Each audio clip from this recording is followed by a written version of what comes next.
Bahlil ini memiliki filosofis yang sangat Tapi mendalam. asalkan memang ya urutannya ya tata maksa tuh. Harus ada niat tentunya. Kemudian yang kedua harus rambut dipotong. Nah, berarti ada sesuatu yang dirusak.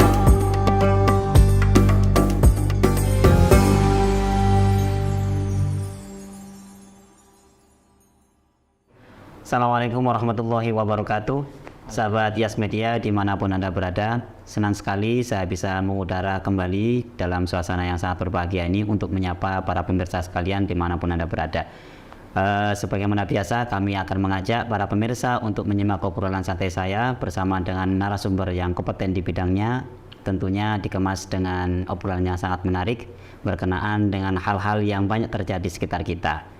Telah hadir di tengah-tengah kita yaitu narasumber kita yaitu Ustadz Sofiul Muhibbin. Kita sapa dulu beliau. Assalamualaikum Ustadz. Waalaikumsalam warahmatullahi wabarakatuh. Alhamdulillah Ustadz. Ini saya tidak tahu Ustadz apakah ini mitos ataukah ini fakta, tapi yang jelas di masyarakat ini khususnya di kaum hawa ini banyak diperbincangkan Ustadz, yaitu ketika haid, potong kuku, potong rambut, dan juga keramas pada waktu haid. Ini kadang-kadang ada yang mengatakan ini tidak boleh, di sisi lain ada yang mengatakan tidak apa-apa. Ini sebenarnya dalam kajian fikih kita bagaimana Ustaz ini? Oh iya, baik. Ini asumsi yang sebaliknya yang semacam ini sangat menjamur sebenarnya. Bahkan bukan hanya di masyarakat awam. Untuk di teman-teman yang pernah ngaji itu pun juga mempunyai pemahaman. Entah pemahaman ini apa berdasarkan doktrin dari sejak kecil ya, dari masyarakat, dari omongan ke omongan, sehingga mempunyai pemahaman ketika dia itu hadas besar seperti haid, maka dia itu nggak boleh potong kuku, nggak boleh potong rambut, bahkan keramas pun ya itu juga takut ya.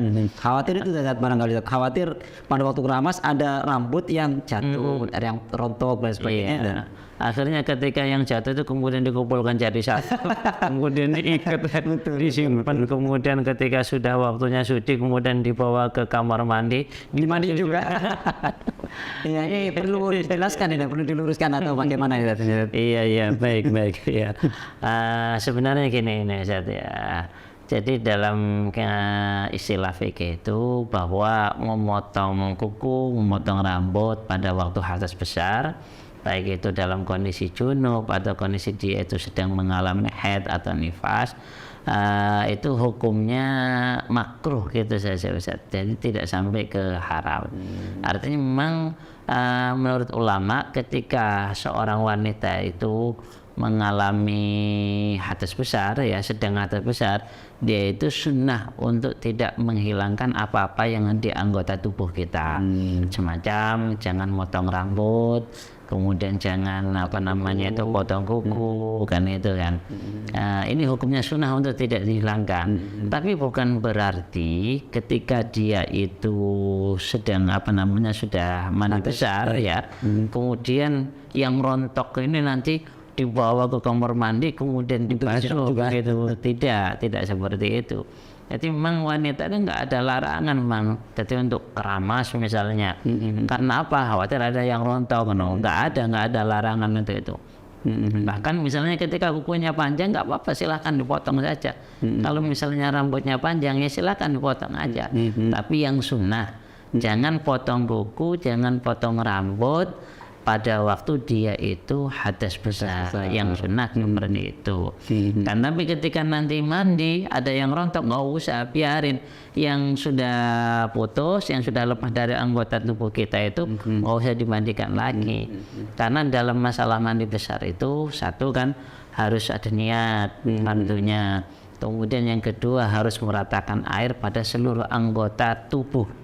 Artinya seluruh anggota tubuh itu adalah anggota atau organ tubuh yang masih melekat. Rambut yang melekat pada badan ini, kuku yang melekat. Kemudian yang sudah terputus semuanya itu nggak usah dibiarin, nggak usah dicari lagi. Apalagi hilang nanti lama nyarinya itu nanti. Misalnya atau dikumpulkan, nggak usah, kalau sudah lepas ya biarin gitu aja gitu maksudnya. Jadi ada aturan memang di dalam kewajiban mandi besar itu. Kadang-kadang memang ketika mandi besar itu ada anggota yang kurang diperhatikan. Jadi ulama itu menyebutkan ketika meratakan air pada seluruh anggota tubuh ini, bagaimana sekiranya memang anggota tubuh yang sulit terkena air itu harus diperhatikan namanya. Seperti halnya ketika orang wanita itu rambutnya digelung gitu itu kan harus dilepas biar apa nanti airnya mudah masuk dalam saja.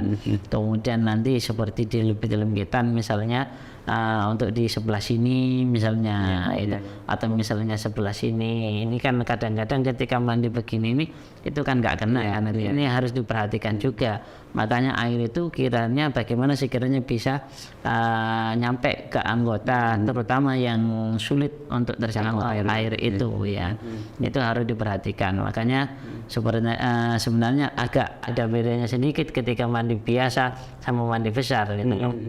Karena ketika mandi biasa itu kan yang penting nggak seger kan gitu maksudnya. Tapi kalau mandi besar ini kan merupakan sebuah kewajiban, ada anggota tubuh yang memang air ini harus Kewajibannya harus rata semuanya. Di antaranya kalau istilahnya orang Jawa itu pol ya. Nah, istilah orang Jawa itu pol itu ya harus orang itu ya jongkok kemudian agak ditekan sedikit airnya Nah, itu harus dimasukkan juga itu airnya. Itu harus basah juga Iya, harus basah juga.